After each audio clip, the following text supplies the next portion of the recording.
Good afternoon and welcome to our series of webinars focused on bringing you information about COVID-19 related topics. The information in these weekly webinars is geared toward long-term care and skilled nursing facilities, but we encourage everyone who is interested to attend. Today, we are kicking off a three-part series on using QAPI or QAPI in nursing homes. For the next 3 weeks, we'll be covering the three components of the QAPI process: brainstorming, root cause analysis, and PDSA, or Plan, Do, Study, Act. Today, we will be talking about brainstorming. Everyone will be on mute, but we encourage you to drop your questions in the chat or the Q&A box for our discussion at the end of this webinar. My name is Kathy Caudill. I'm a communication specialist with Quality Insights, and now I would like to introduce our guest today, Patty Austin. Patty is a quality improvement specialist at Quality Insights. She has been working in the skilled nursing arena for the past 29 years. After starting her career as a nursing assistant and leaving the front lines as director of nursing, the variety of perspectives that Patty has enables her to see the big picture that helps nursing facilities create lasting change within their communities.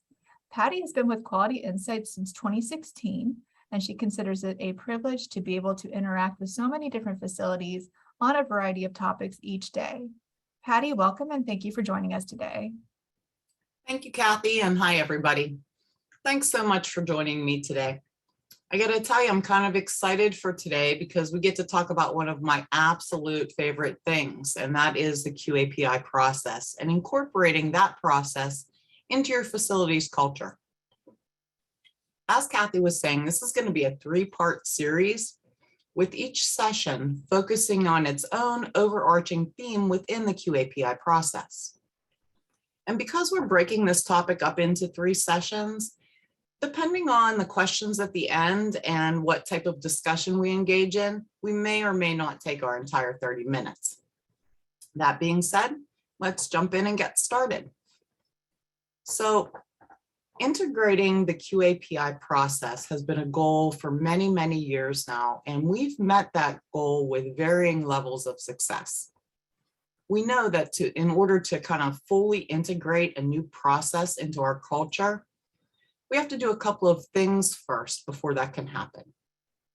We can't really move forward without creating the expectation. And then we have to educate. And finally, we need to have buy-in for that new process. So part of our goal over the next several weeks is to introduce a new tool called Powtoons that's going to help you achieve just that, setting the expectation, educating, and then finally creating that buy-in we're looking for. You know, it's interesting to note that I did not say create expectations, educate, and secure buy-in for your staff. That's because the techniques that we're going to begin to talk about today can be used by residents, families, stakeholders, as well as by your staff. Really, anyone with an interest in improving quality or finding solutions to problems can engage with these processes and more effectively arrive at sustainable solutions to issues, both big issues and small issues. During the next 3 weeks, we're going to look at 3 vital concepts within that QAPI process: brainstorming, root cause analysis, and plan, do, study, act cycles.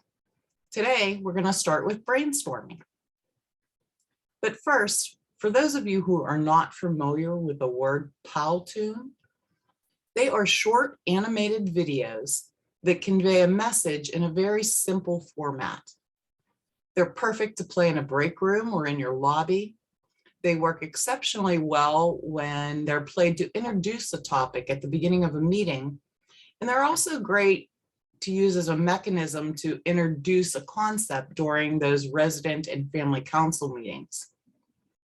So let's take a look at our first Powtoon designed to introduce brainstorming as part of the QAPI process. Kathy, can you play for us? All right, I have it here. Can you see it on your screen, Patty? Yes, I can. Okay, I'm going to hit play. Make sure my volume's up all the way.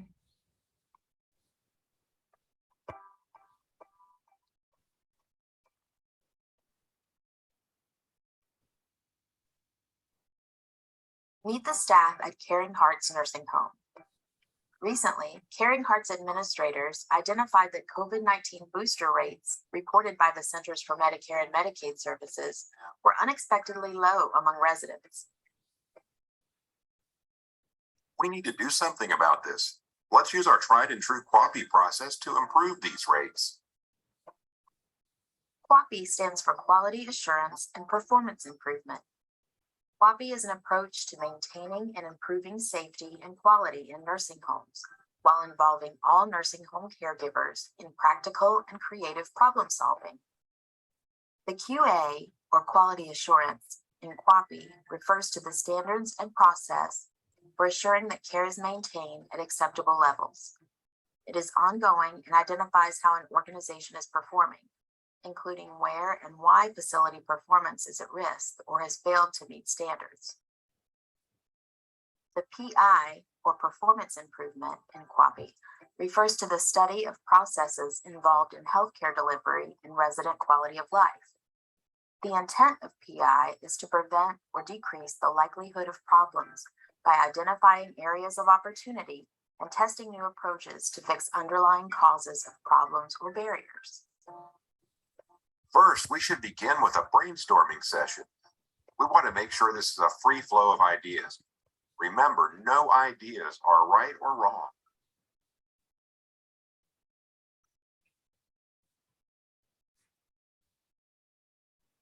Would anyone like to volunteer to lead the brainstorming session? I'll happily be our recorder and take notes. I think this is a great idea, and I volunteer to lead the session. Perfect. Thank you, Sarah. Okay, let's get started.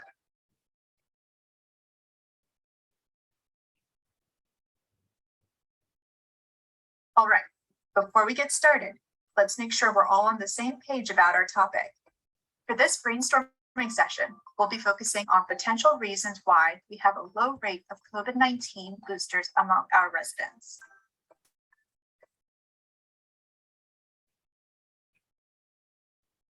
Let's set some basic rules for the session so we all stay on track.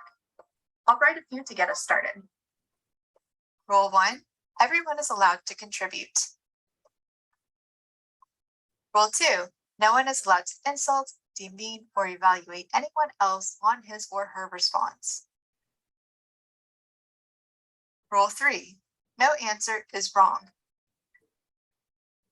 Rule 4, we will record each answer unless it's a repeat. And Rule 5, we will conclude our session in 30 minutes if we're not already finished by then.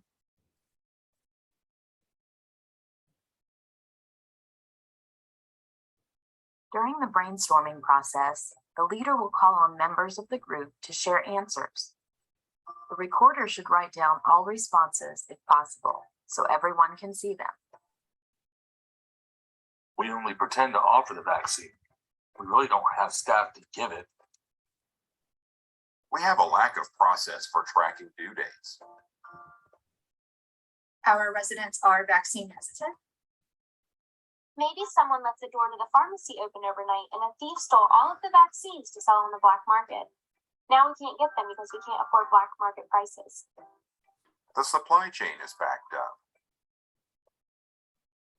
We experience NHSN reporting errors. We don't enter the data into NHSN accurately. Once the brainstorming is finished, staff can go through the results and begin evaluating responses. When examining responses, look for answers that are repeated or similar. Group similar concepts together. Eliminate responses that do not fit the topic. And discuss the remaining responses as a group after the list has been narrowed.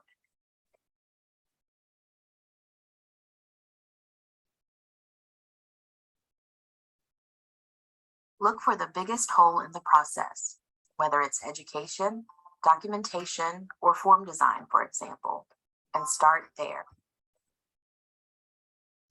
It's looking like data tracking or reporting might be a potential reason for our low rates.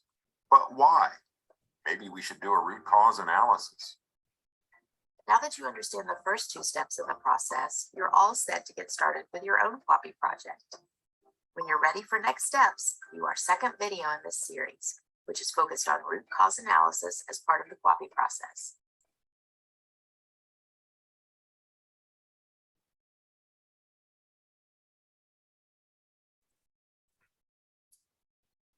Thanks, Kathy. Thank you. All right. So having watched that, you can see that it's designed to be consumed in a very short amount of time. It has a very concise message, and it's developed to be easily understood regardless of the person viewing its medical knowledge base. So keeping the video in mind, let's highlight some of the key concepts behind effective brainstorming. First, brainstorming can be both structured and spontaneous. Structured brainstorming occurs when a group of people gather to problem solve on a known issue. While the process itself is serious in nature, it can also be a fun part of that bigger picture. It's an opportunity for everyone to become part of the problem-solving process. The group that you gather should feel comfortable sharing every idea that comes to their mind without filtering out ideas that they think are not right.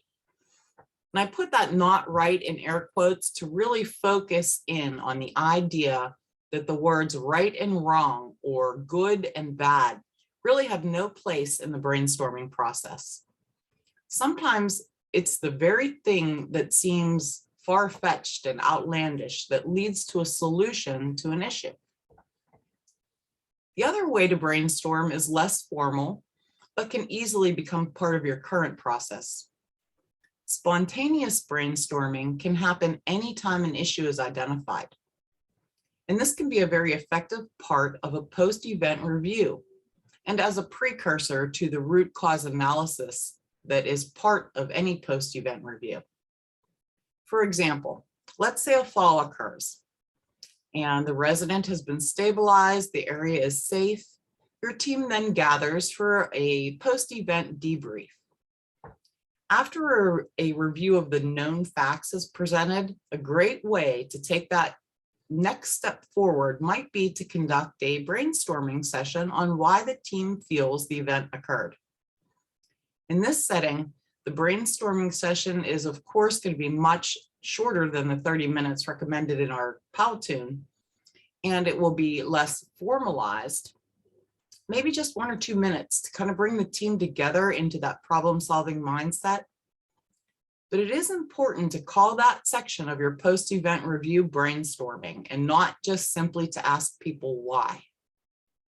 What your goal is to make the concept of brainstorming the actual trigger to tell people that we're not looking for the right answer at this point. We're looking for any possible answer. The responses should, in this circumstance, be recorded for a more thorough review by the appropriate team when you have more time available. But at that post-event review, it can serve to focus where you might want to begin your root cause analysis questioning.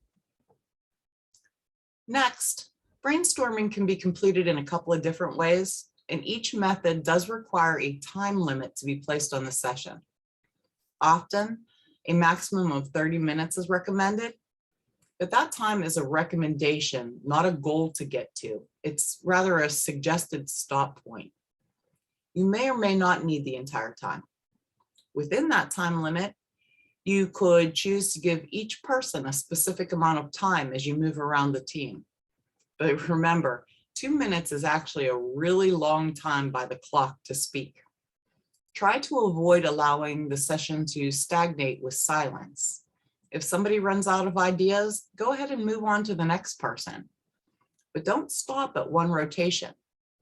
Often as ideas begin to flow, people will be triggered by something that someone else said and have additional input.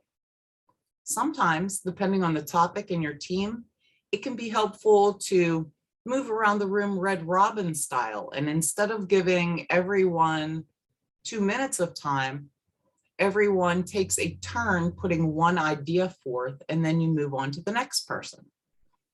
A person can always say pass if they don't have an idea when it's their turn. And there is no penalty. If you don't have anything that you want to put forward, pass is a perfectly acceptable answer. Remember that it is important during this phase of the session that everybody is actively listening. Someone's suggestion can often trigger another team member to consider something differently and then bring new ideas to the table. The next thing to consider is how those ideas that are brought forward are going to be captured. The method that you choose should be something that can be easily seen by your team. Some of the methods that I've seen be successful are listing to whiteboards or poster boards, typing on your computer and then projecting that document onto a video screen. I really like just the simple idea of listing on Post-it notes and using Post-it notes. Really, the method is up to you. It will be important to have something that's easily seen by the team so that you can categorize like items together and then remove same items from your brainstormed list. But how you do that is going to be dependent on your particular circumstances. Once all of those items are condensed and categorized, you can then prioritize what areas to focus on that will most likely result in a solution to your problem. Using a numerical prioritization system can be helpful in this situation. You might go around the room and ask each person to list their top 3 areas of focus in order, with the most important being given the number of 3 and the least important being given the number of 1. Record those scores assigned to each area, and then when everyone's given their opinion, add the numbers up for each brainstormed area. That area that received the highest score would then become the area that you would move on to the root cause analysis process. The details of your process are yours to create, depending on what works well for your team. The keys to success are ensuring that you're not looking for the right answer, but every possible answer, not allowing ideas to be criticized either during or after the session, categorizing and prioritizing suggested areas, and making brainstorming an expectation, not an exception. And with that, I will turn it back over to Kathy to see if we have any questions. All right, thank you, Patty. So in a minute, we'll start the Q&A portion of this meeting. If you have any questions, you can enter them into the chat or the Q&A box. While we're waiting, I'd again like to invite everyone to part 2 of this webinar series on QAPI. Next week, we'll be discussing root cause analysis. At the same time and place, 2 p.m. next Wednesday. We also host office hours live chats twice a week. If you're looking for one-on-one advice for your facility, you can pop in during our office hours and shoot us a message, and someone will be there to answer your questions. Those are every Tuesday at 8 a.m. and every Thursday at 2 p.m. You can find the links to those live chats and our webinars in the newsletter that we send out each Friday called the Last Minute Lowdown. If you would like to receive that newsletter but don't think you're on the mailing list, you can email me at caudill@qualityinsights.org and I will get you on the list. You can also email me if you'd like me to send you a recording of today's webinar. You'll find my email in the chat. And now I will look to see if there are any questions. Let's see. Nothing in the chat yet. Okay, I got a question for you here, Patty. It says, we have tried brainstorming in the past and it has not worked for us. People either don't have an answer and pass, or the same answer is repeated over and over. Do you have any tips? That is a great question, and thank you for bringing it forward. And that type of session often happens when you're first beginning to introduce the concept to your team. And my opinion is that those kinds of meetings are, and the hesitation that you experience in those meetings is often fear-based. That can sometimes be the fear of being wrong, or even just the fear of speaking publicly if you're not used to it. Fear is probably the biggest barrier that you're going to want to overcome, not only for the sake of brainstorming, but for team building purposes. You might want to begin by making sure that your leadership team understands that they're not looking for the right or wrong answers, but every possible answer. even some impossible answers. In the beginning, it can be helpful to have your team practice that concept in real time. So if you think about it, who is the person on your team that everyone always looks to for answers? That person who's viewed as the problem solver. They're the perfect person to recruit to not always give the perfect kind of tied up in a bow response. Encourage those that are typically relied on to give those perfect, viable answers to take a step back and promote other voices coming to the forefront in those first few sessions. Also, until your team is kind of well-versed in the technique, it might be helpful if, rather than doing spontaneous topics, you ask each person prior to the meeting to write down 2 areas that they might think of as good and valid answers, and then ask them to create one response that they know is not correct. That kind of gets the ball rolling with the expectation of hearing answers that are not going to be moved forward. And also, it makes people feel more comfortable in speaking things that seem far-fetched. That can be fun at first, and you may want to allow some of those crazy replies to generate a little bit of laughter.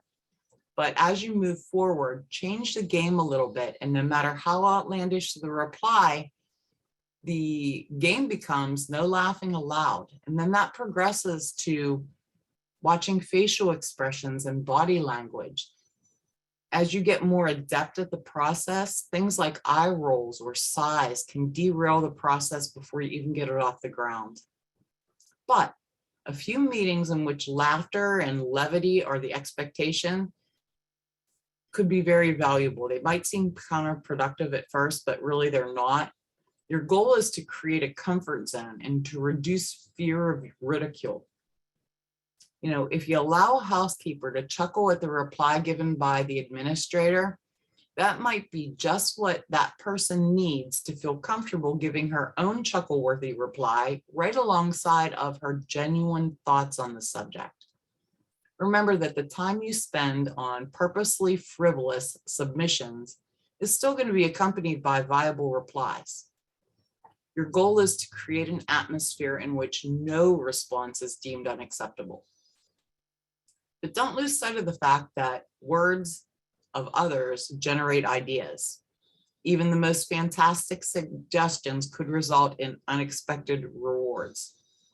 Take, for example, say you're brainstorming on the subject of why the linen cart is always empty before dinner, just when the CNAs need hand towels prior to passing those dinner trays. During her turn, maybe the RNAC throws out that she thinks the linen cart is always empty because the DON right after lunch grabs all of the towels so that she can use them as her blanket for her noon nap. That statement might then cause the nurse aide who's up next to consider what does happen between lunch and dinner and recognize that many residents are using linen for PM care.